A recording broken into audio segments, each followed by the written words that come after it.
So, as Stacy said, I'm going to talk to you about what we're up to with the Lucy mission. And first, I'm going to show you, sort of how we got to where we are today. This is a photo of the science team at Cape Canaveral the day before the launch. And you can see the Lucy spacecraft is there on top of its booster, ready to be launched. And in fact, it was launched before dawn the next morning. So we were pretty excited.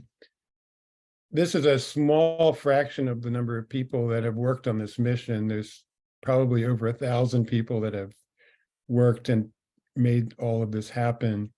And one of the things that makes this so rewarding is that it really is a big and very diverse team.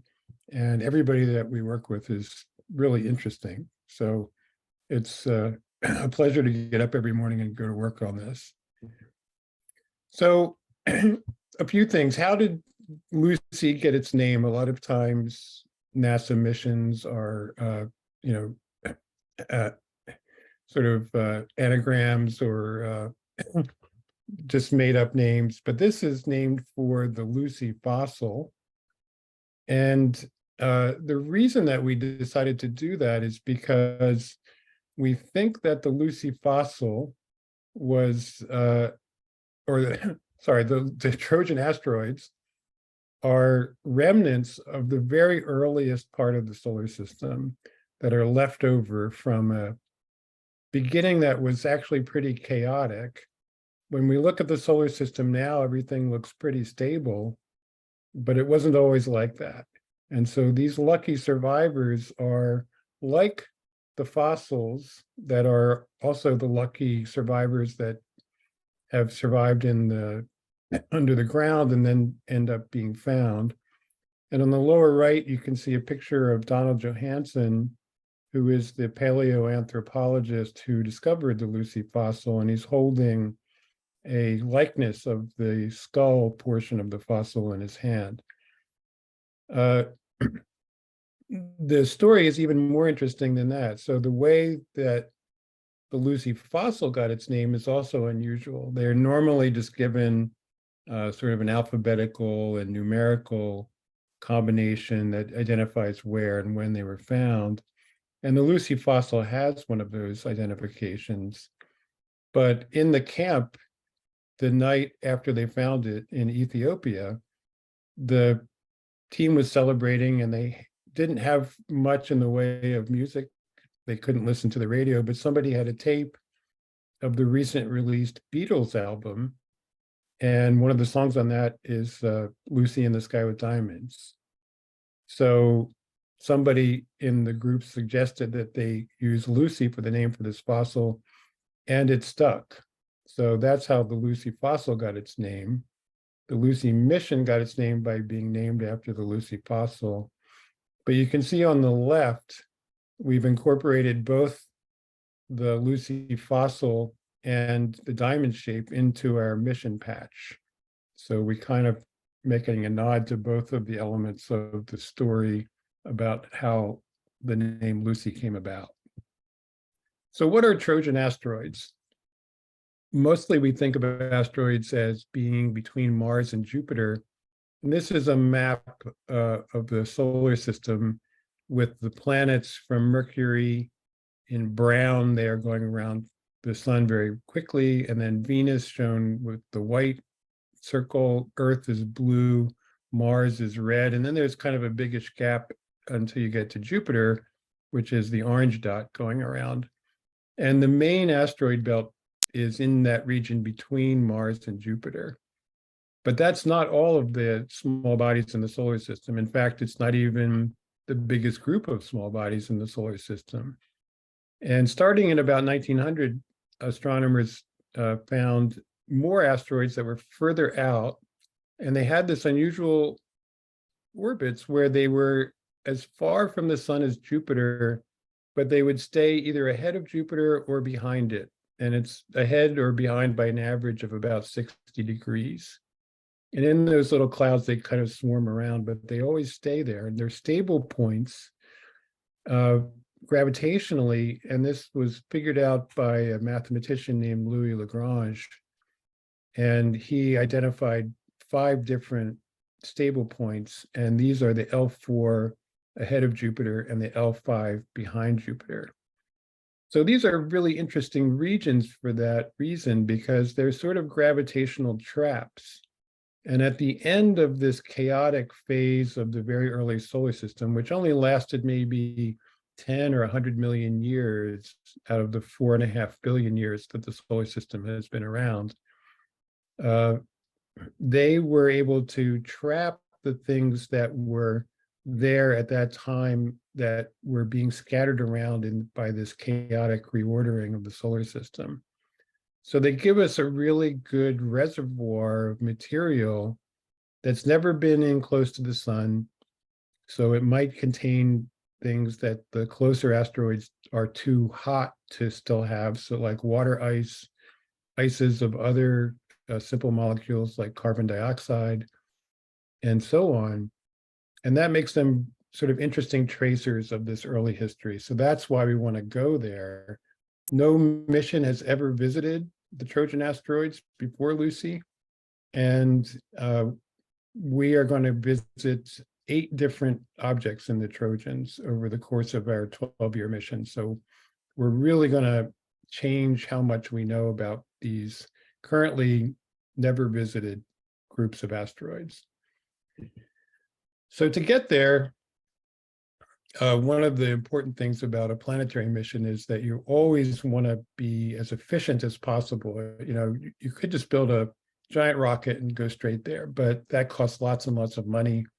And we don't have lots and lots of money, so we have to try to do things on a budget.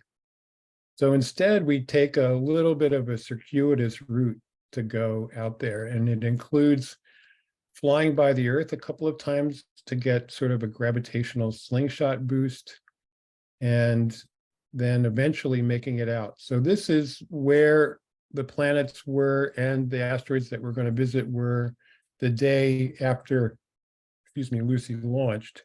And you'll be, once I start this animation, you'll see the Lucy spacecraft trajectory in red, and we'll see how we're getting out to the Trojans. But we're going to make first 2 loops. So the first loop, we launched just over 2 years ago. And the first loop around the Earth took just about a year. And right there, whoops, trying to stop it and not being successful. Right about here, we have the first close approach to the Earth. And that was a year ago. We got this gravitational boost. And now we're heading out, and this gray shaded region is the main asteroid belt. And we're just getting to the inner edge of it. And that's where we're going to encounter this newly discovered close approach to an asteroid that we've named Dinesh in just, well, less than 2 weeks now. And then I'll just let it go from here for the rest of the trajectory, and you'll see what else happens. So we come back again for another close approach by the Earth, and this time we get looped out even further. We go past another asteroid in the main asteroid belt, which we named after Donald Johanson. And then in short order, we go past 4 asteroids in the leading Trojans, the L4s. And we fall back in, we go for a third close approach to the Earth, and then we go back out to the other group of Trojans, the L5, where we encounter the large binary object called Patroclus, and that's where our mission ends.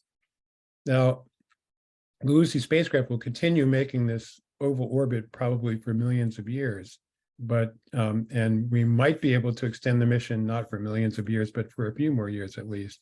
But that mission end right now is in the end of 2033. So it's going to be some astronomers younger than me that will continue it if that happens.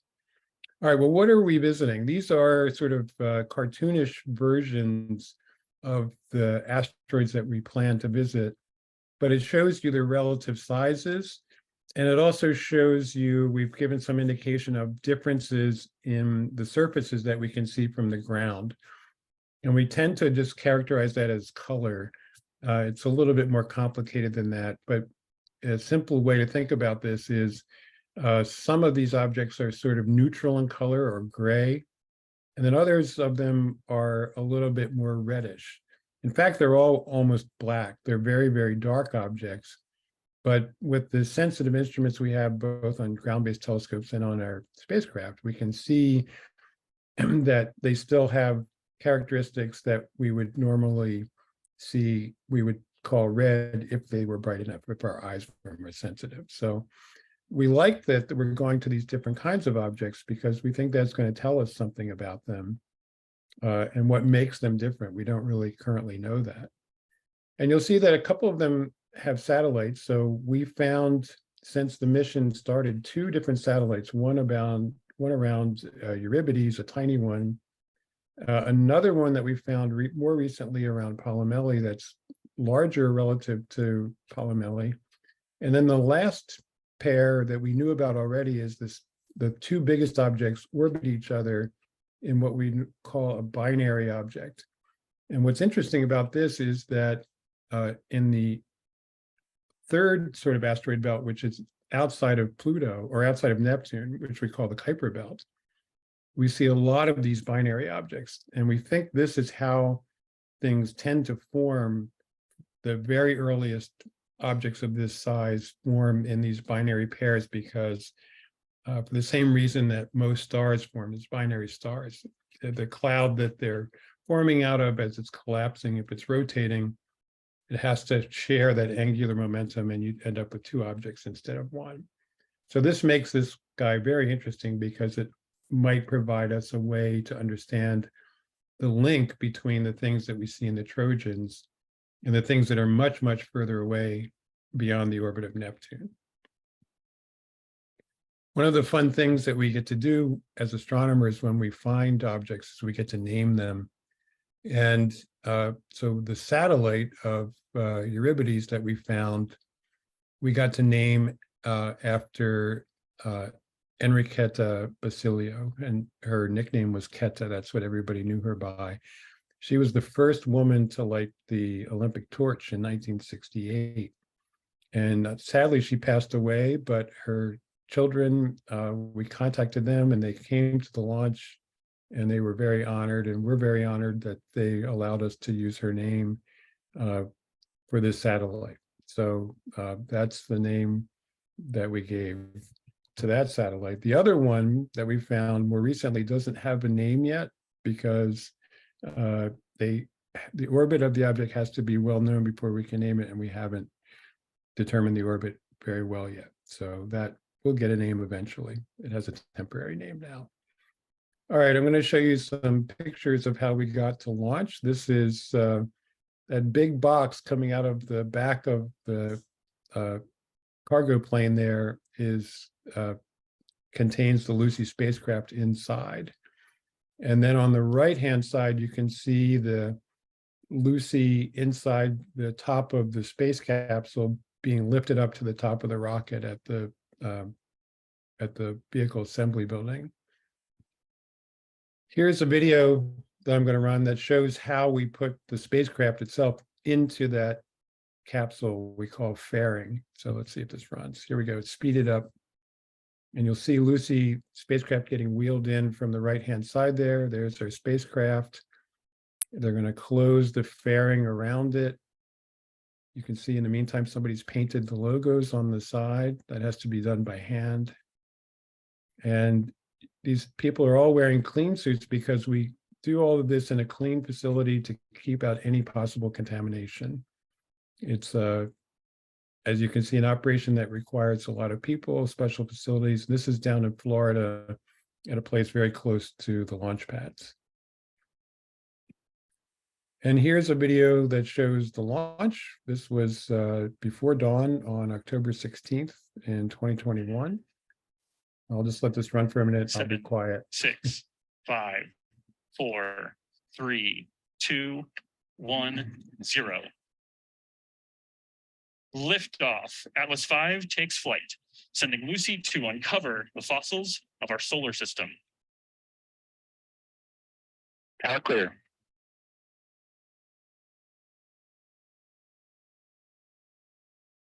180 propellant utilization has gone to closed loop control. The vehicle has begun the pitch yaw roll maneuver.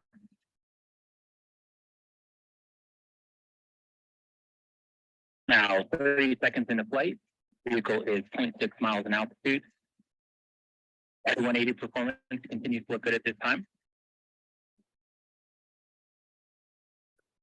And I got to tell you, I've been fortunate to see a couple of launches.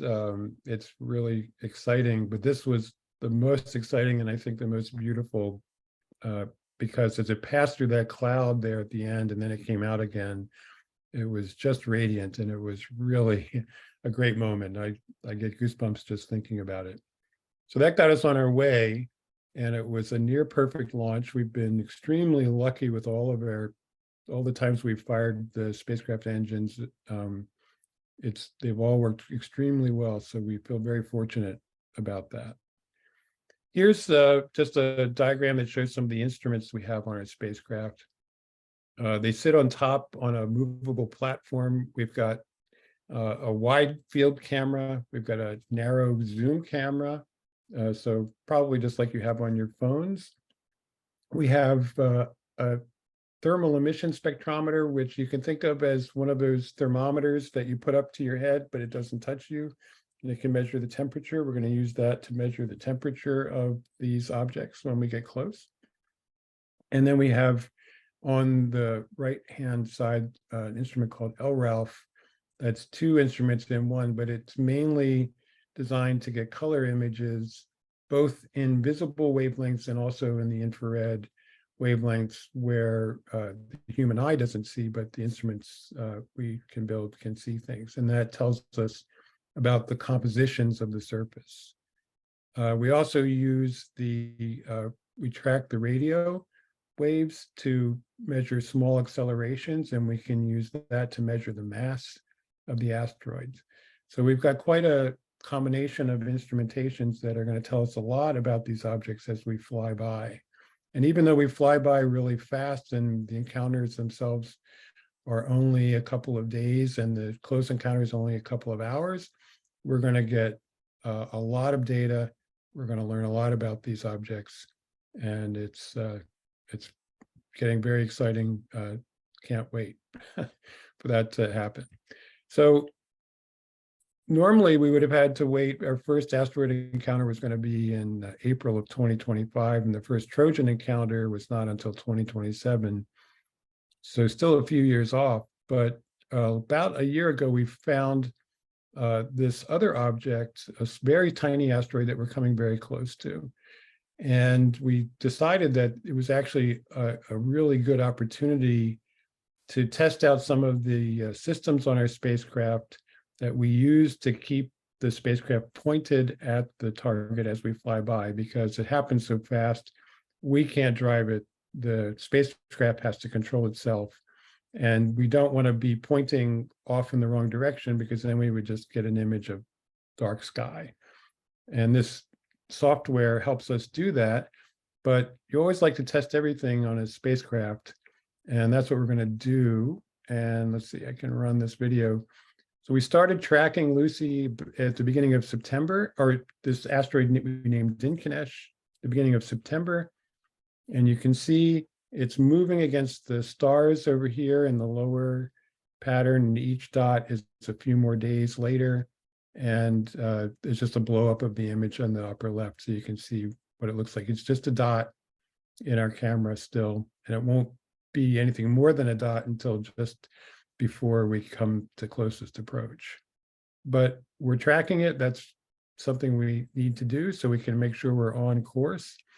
We've done a couple of course corrections, and we just decided today that the course corrections we've done so far are so accurate that we don't need to do any more.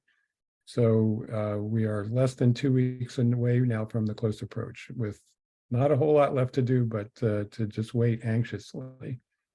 One more interesting name thing, the name Dinesh comes from the Ethiopian name for the Lucy fossil. They, in the Amharic language in Ethiopia, Dinesh means "you are marvelous."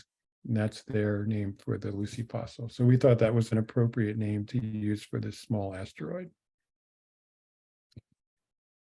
Where does this small asteroid fit in? So I told you that we were mainly using this as an engineering test, but it turns out that this will be the smallest asteroid ever visited in the main asteroid belt, ever visited by a spacecraft.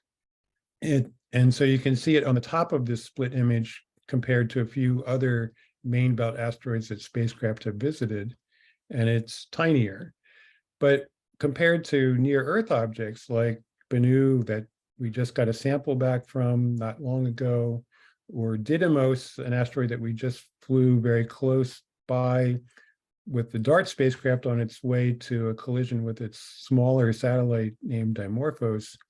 And there, Dinesh is going to be very, very similar. And so it gives us a chance to compare asteroids in the main belt, where they've probably been sitting there stable for billions of years, and these near-Earth asteroids, which come from the main belt, but don't have very long lifetimes because they get scattered inward, and they will probably not last for more than 10 or 100 million years. So these are relatively recent escapees from the main belt, the near-Earth asteroids, but we don't know if that process changes them or if they just come to us as they are from the main asteroid belt. So this gives us a good test of that by flying by this small asteroid.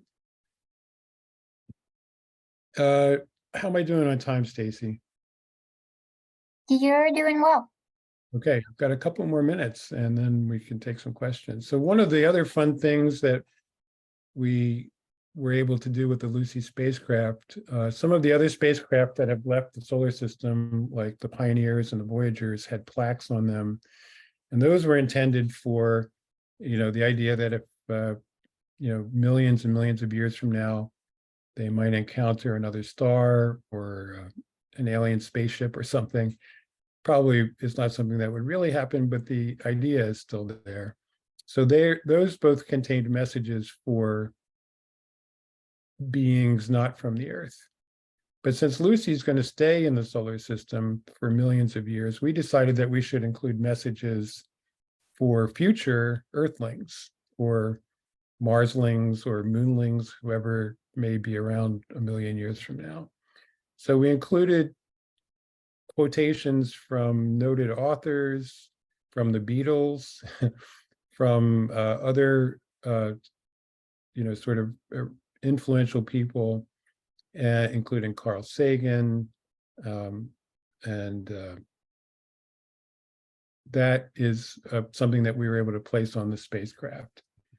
So, and because of the connection to the Beatles, we included those. And Ringo Starr turns out to be quite a fan of the mission and of space in general. So he sent us a video, and this is going to be loud, but I'll show you this video. It's really fun. A